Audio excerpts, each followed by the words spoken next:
তারপরে উনি আমার যা ইচ্ছা তাই কইয়া উনি আমার জিনিস গয়না যা থাকে ওগুলো সব নিয়ে চলে জায়গা। যার পরে আহ, আমি বাইরের আমি যখন বাইরে আন্তরি ওখান থেকে ওই জঙ্গলে থেকে, তখন আরো কয়েকটা বদমাইশ পোলা পানে আমার ধরার পরে আমার কি বলবো আপনাদের। যদি দর্শক মন্ডলী, আমরা দিনাজপুরের পারুলিয়া গ্রামে এসেছি পারুলের জীবন কাহিনী শোনার জন্য। তো শুধু দর্শক মন্ডলী, এখন আমরা পারুলের মুখে তার জীবন কাহিনী শুনবো। শুনুন তাহলে পারুলের জীবন কাহিনী। আসসালামু আলাইকুম। আজকে আপনাদের মাঝে তুলে ধরবো আমার জীবনের কিছু ঘটে যাওয়া ঘটনা। আমার স্বামী দুবাই থাকে। দুবাই যাওয়ার প্রায় 6 মাস 1 বছর পরে আমাকে একটা টাচ মোবাইল পাঠানোর পরে আর কি আমি ফেসবুক ইউটিউব সবই চালাইতাম। ফেসবুকে একজনের সাথে আর কি ভালো একটা ফ্রেন্ডশিপ হয়। তো উনি আমার মেসেজ করতো, আমি ওনার মেসেজ করতাম। এভাবে আমাদের অনেক দিন চিটিং চলতে থাকে। উনি অনেক সময় অনেক খারাপ খারাপ মেসেজ করে, আমি অনেক সময় রিপ্লাই দিই। হ্যাঁ, আবার আমি দিলে উনি রিপ্লাই দেয়, এরকম মানে দিনের পর দিন, রাতের পর রাত এরকম আমাদের অনেকদিন চিটিং চলতে থাকে। চলার পরে এবং ওনার সাথে আমার মোবাইলে বাসরঘর বন্ধ হয়। হ্যাঁ, তারপর একদিন আমি ওনার সাথে দেখা করবো এরকম একটা করি, যে উনি বলতেছে যে তুমি এক জায়গায় আসো, তোমার সাথে আমি দেখা করতে চাই। তখন আমার শাশুড়ি মিথ্যা কথা বলছি, যে আমি বলছি আমার বাপের বাড়িতে বেড়াইতে যাব। বলছে ঠিক আছে। পরে আমি বাপের বাড়িতে যাইনি, না যেয়ে আর কি ওনার সাথে আমি আমার ওই ফ্রেন্ডের সাথে দেখা করতে গেছি। দেখা করতে যাওয়ার পর উনি একটা প্রাইভেট গাড়ি নিয়ে আসছে দেখা করতে। আসার পরে উনি আমার প্রাইভেট কারে উঠাইলো, আর আমি আবার আমার যত জিনিস গয়না ছিল ওগুলো আমি সবই পরে গেছিলাম। অনেক সুন্দর করে সাজছিলাম আর কি, যেহেতু আমার প্রেমিকের সাথে আমি দেখা করতে যাব। হ্যাঁ, ফ্যামিলি না, বন্ধুর সাথে না? হ্যাঁ, বন্ধু প্রেমিকা দুইটাই মানে আর কি। হ্যাঁ, ভালো বন্ধু তো প্রেমিকার মধ্যেই চলে গেছিলাম। তো দেখা করতে যাই, অনেক সুন্দর করে সাজি আর কি। ওদিন আমার যত জিনিস গয়না থাকে, হ্যাঁ, এবং কি পাল্লা থেকে অনেক সুন্দর করে সাজিয়ে আমার সবাই দুবাই থেকে টাকা পাঠায়, ওই টাকাটা সাজি। তারপরে আর কি ওনার সাথে দেখা করতে চাই। যাওয়ার পরে উনি আমার একটা প্রাইভেট গাড়িতে উঠানোর পরে উনি যাইতে একবারে জঙ্গলের ভিতরে যায়।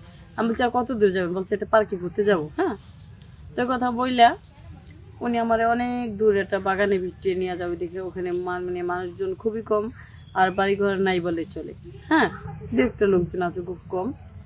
তখন উনি আমার কি করে, আমারে জোর করে আর কি যা করার করে, এবং কি আমার জিনিস গয়না যা থাকে, হ্যাঁ, ওগুলো সব নিয়ে জায়গা। আর আমার যা ইচ্ছা মতো করে, জোর করে যা ইচ্ছা তাই করার পরে উনি চলে যায় আমার গলায় দিয়ে। আমি অনেক কান্নাকাটি করি যে আমার জিনিসগুলো দিয়ে দেন, আমার এত বড় সর্বনাশ করবেন না আপনি। আর উনি অথচ দেখা করার আগে বলছিল যে মাগার ফুলের গায়ে এছড়া ইয়া কাটার এছর আছে, কিন্তু তোমার গায়ে কোনো কাটার এছরও লাগবে না। হ্যাঁ, কিন্তু উনি আমার মিথ্যা কথা বললে আইনা উনি আমার এত বড় সর্বনাশ করছে। তারপরে উনি আমার যা ইচ্ছা তাই কইয়া উনি আমার জিনিস গয়না যা থাকে ওগুলো সব নিয়ে চলে জায়গা। যার পরে আমি বাইরের আমি যখন বাইরে আন্তরি ওখান থেকে ওই জঙ্গলে থেকে, তখন আরো কয়েকটা বদমাইশ পোলা পানে আমার ধরার পরে আমার কি বলবো আপনাদের। আমার ইচ্ছা মতো যা ইচ্ছা তাই করে বাগানের ভিতরে। করার পরে আমরা 2 দিন পর একটা না ইচ্ছা মতো যা ইচ্ছা তাই করে বাগানের ভিতরে। করার পরে আর কি, হ্যাঁ, পরে ওরা চলে যায়। তারপর আমি যে বাসা হাইটে যাব, মানে এরকম শক্তি আমার নাই। তারপর অনেক কষ্ট করে আমি গেছি। কোথায় গেছো? বাড়িতে আসছো? হ্যাঁ, বাড়িতে গেছি। বাড়িতে যাওয়ার পরে দেখে সবাই দেখে আমার চোখে পানি, হ্যাঁ হাঁটতে পারি না, জিনিসগুলো লগে নাইকা। পরে বলতেছে এরকম অবস্থা। পরে আমি যেহেতু আমি নিজে ভুল করছি, এই জন্য আমি কারো বলতে পারতাছি না।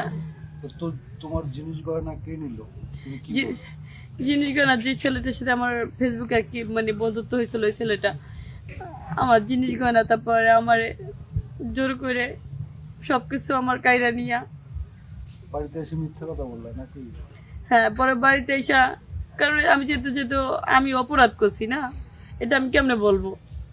তারপর আমি বাড়িতে বলছি যে আমার ডাকাইতে ধরছিল, ডাকাইতে ধরে জিনিস গয়না সবকিছু নিয়ে গেছে গা আমার মাইদের কইরা, এই কথা বলছি ফ্যামিলিরে। সেজন্য কে দোষী?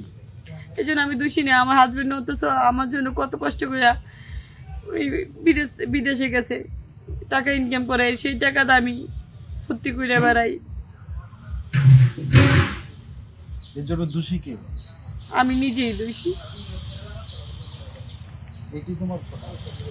হ্যাঁ, তো আমি চাই এ, কারণ আমার মতো ভুল যেন কোনো মেয়ে না করে, যে কারো ফাঁদে পড়া যে মানে নিঃস্ব হয়ে যায় না যে নিজেকে। হ্যাঁ, আজকে যদি আমি এরকম কিছু না করতাম, তাহলে তো আমার যে জিনিসগুলো, নিজের যে ইজ্জত, হ্যাঁ নিজের ইজ্জত বিসর্জন দিতে হইতো না, বা আমার স্বামী অনেক কষ্ট করে বিদেশ যে আমার জন্য সোনার জিনিস গয়না পাঠাইছে, এগুলো আমার হারাইতে হইতো না।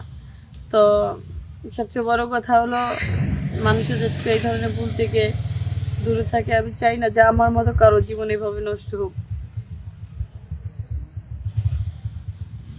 শুধু দর্শক মন্ডলী, আমরা ওর মুখ থেকে তার জীবন কাহিনী শুনলাম। সত্যি খুব মর্মান্তিক। তবে সে ভুল করেছে, ফেসবুকে বন্ধুত্ব করে, প্রেম করে। যাই হোক, এই ফেসবুক আর পেজে, এই সমস্ত মোবাইলে ফ্রেন্ডশিপ না করে সামাজিকভাবে চলাফেরা করলে, সুন্দরভাবে চলাফেরা করাটাই আমি শ্রেয় মনে করি। আর তুমি যে ঘটনাটা ঘটছে তোমার জীবনে, তুমি মারাত্মক ভুল করেছো। এই ধরনের ভুল যেন এই বাংলা, গ্রাম বাংলার বাংলা মানুষ মাটিতে যে না করে, আমি না এটা করে, প্রত্যাশা হ্যাঁ, করি। সেজন্য তার কাকুতি এবং মিনতি। হ্যাঁ, ঠিক আছে, তার ট্র্যাজেডি জীবন। হ্যাঁ, আর যেন কোনো মেয়েরা এই ধরনের কাজ না করে, সেটাই তার সাবধানতা করার একটা অঙ্গীকার। ঠিক আছে, শুধু দর্শক মণ্ডলী, আপনারা ভালো থাকুন, সুস্থ থাকুন, যেখানে আছেন সবাই এই চ্যানেলে সাবস্ক্রাইব করবেন, লাইক করবেন। হ্যাঁ, এবং আমরা যেন আরও ভালো ভালো কোনো জীবন কাহিনী, কারো জীবন কাহিনী নিয়ে আপনাদের সামনে আসতে পারি, এই বলে আজকের জন্য বিদায় নিচ্ছি। আল্লাহ হাফেজ।